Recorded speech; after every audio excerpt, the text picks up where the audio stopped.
어제 김용범 정책실장께서 국민배당금 발언하셨는데 그거에 대해서 좀 어떻게 생각하시는지.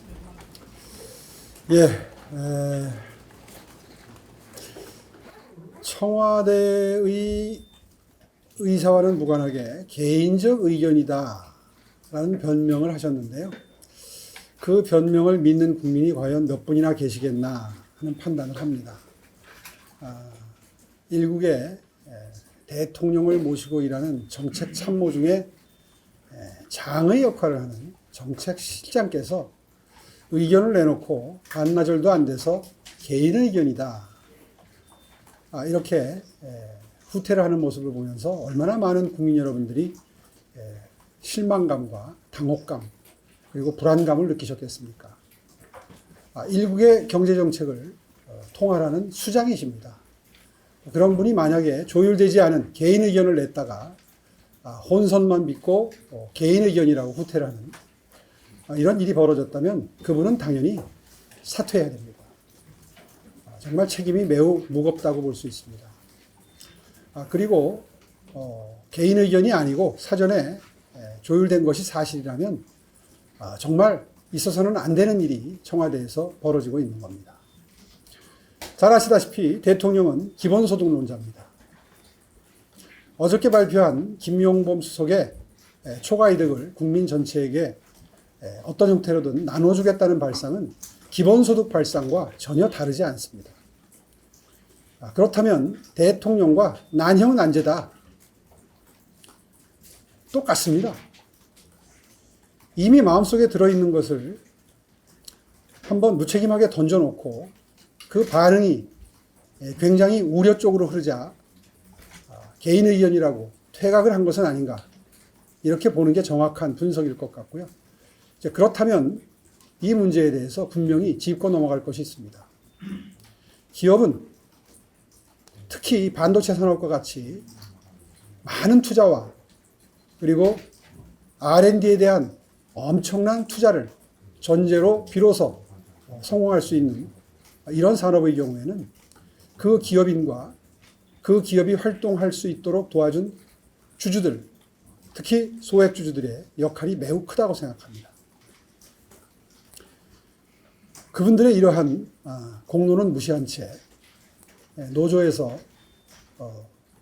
해당 연도의 수익을 15%까지 손가락으로 나누어 달라든가 혹은 수입이 많이 남았다는 걸 빌미로 해서 이걸 어떻게든 공적으로 환수를 해서 전 국민에게 인기영합적으로 나누어 드리겠다는 식의 발상을 하는 것은 자유시장 경제 질서의 기본을 흔드는 매우 중차대한 사안입니다. 어제 사안에 대해서는 많은 국민들이 우려하고 계시고 불안해하고 계시고 그리고 바람직하지 않다고 생각하고 계십니다. 황금알을 낳는 거위를 배를 갈라서 요즘 표현으로 하면 그냥 튀겨 먹자 이런 발상을 하는 것 같은데 결코 바람직하지 않다. 그리고 이렇게 중장기적으로 긴 안목에서 투자를 해야 되는 기업의 경우에 과연 이런 일이 현실화되게 되면 누가 그렇게 긴 호흡에 투자를 하겠는가 하는 관점에서 매우 강한 비판을 받아도 할 말이 없는 그런 사안이라고 저는 생각을 합니다. 네, 다음 질문. 임기현입니다. 오늘 국회에서는 김재석 의원이 정원호 후보 관련해서 성폭행 혐의 관련해서 여종업계 외박 간호에서 발생했던 일이라고 의혹을 제기했는데 이에 대해서 시청자께서 어떻게 보고 계시는지요? 글쎄요, 저도 기사를 보긴 했는데요. 아직까지 제 입장을 밝힐 만한 단계는 아닌 것 같습니다. 좀 지켜보겠습니다. 네, 다음 질문 이어주시겠습니까? 오늘 여론조사가 됐는데 많이 우체범인의 소득전 양상을 보이고 있다고 하는데 혹시 어떻게 보시나요? 여론조사 결과에 일희일비하지 않겠습니다. 그동안에도 제가 많이 뒤처진다는 그런 여론조사가 있을 때에도 사실 저는 시간이 흐르면 어차피 좁혀질 가능성이 높다 이렇게 예견을 한 적이 있는데요. 제가 예견했던 대로 지금 흘러가고 있다고 보고요. 아직은 많이 부족합니다. 좀 더 열심히 뛰겠습니다. 네. 예. 그 정원 후보가 오늘 31년까지 5분인도가 5만 원 더한 36만 원 주택 확보한다고 공약 내놨는데 현실적으로 가능하다고 보시는지. 네. 정원호 후보가 주택 정책에 대해서 의견을 표명한 게 한 3월 달 정도부터 본격적으로 의견을 표명했던 걸로 기억을 합니다. 벌써 2달 됐는데요. 이제 와서 갑자기 또 31년까지 5만 가구를 더해서 증가된 물량을 약속을 하고 나섰습니다. 참으로 유권자 입장에서 보면 쉽게 이해할 수 없는 매우 가벼운 행태라고 하지 않을 수 없습니다. 불과 2-3달 만에 뭐 본인의 임기도 아니고 31년까지 5만 호를 오세훈 후보에 비해서 더 공급을 하겠다. 이런 공약을 누가 믿을 수 있겠습니까? 구체적인 방법론도 없습니다. 그냥 본인은 더 하겠다는 겁니다. 제가 2031년까지 31만 호를 공급하겠다고 했던 것은 그 뜻을 정확히 이해해야 됩니다. 이미 제 임기 중에 재개발, 재건축, 그리고 모아타운까지 해서 578군데 구역 지정해서 그만큼의 구역들이 지금 진도별로, 단계별로 진행이 돼 나가고 있습니다. 이것을 정부의 방해 없이 잘만 관리만 해도 2031년까지 31만 호를 착공할 수 있다는 이야기였고요. 그 중에서 8만 7천 호가 순증 물량이라는 설명을 드렸던 겁니다.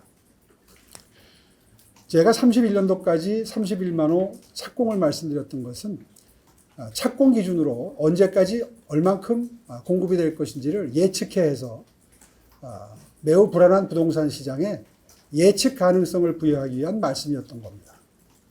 그런데 본인도 시점을 본인 임기, 본인이 시장이 된다 해도 26년부터 시작되면 7년, 8년, 9년, 10년, 2030년 6월이면 끝납니다. 그런데 왜 31년이라는 표를 본인도 따랐습니까? 벌써 이것만 보아도 본인의 목표가 있는 게 아니라 제 목표보다 다만 5만 가구라도 더 공급하겠다는 그런 목표를 설정해야 선거에 유리하다는 그런 그 단순한 또 얄팍한 표 계산에 의한 증량이 아닌가 이렇게 분석이 됩니다. 그런 마음가짐으로 1000만 도시의 주택 정책을 과연 실효성 있게 펼 수 있겠는가 하는 지적을 합니다. 네, 질문해 주세요. 어제 중앙당 상대위가 개최됐는데 그거 가지고 일부 최고위원 반발하기도 하고 어떻게 보셨는지랑 아직 그 정동혁 대표가 다른 데는 다 되고 있는데 서울만 아직 경험을 하지 못했다. 얘기가 나오는 혹시 만나실 혹시 계획이 있으신가요? 예를 들면 어저께 나온 김영범 정책실장의 입장이라든가 혹은 공소취소 특검이라든가 이런 사안의 경우에는 중앙당이 나서서 비판하고 또 잘못된 점을 바로잡고 국민께 알리는 그런 역할이 필요한 것이고요. 서울시장 캠프는 지자체 행정의 수장이니만큼 생활행정에 관한 오늘 보신 것처럼 이런 공약들을 중심으로 해서 서울시의 미래에 대한 설계를 유권자분들께 알리는 것으로 선거운동을 하는 것입니다. 이렇게 전략적으로 역할 분담이 이루어지는 것이 가장 바람직하다고 생각하고요. 서울시장 선거는 특히 수도권 선거는 후보자들의 브랜드와 후보자들의 메시지로 후보자들의 공약으로 선거를 치르는 것이 바람직하다 이렇게 보고 있습니다. 네, 고맙습니다. 충분한 질문이 됐을 것 같은데요. 네, 오늘도 함께해 주셔서 고맙습니다. 네, 감사합니다. 네. 또 봬요.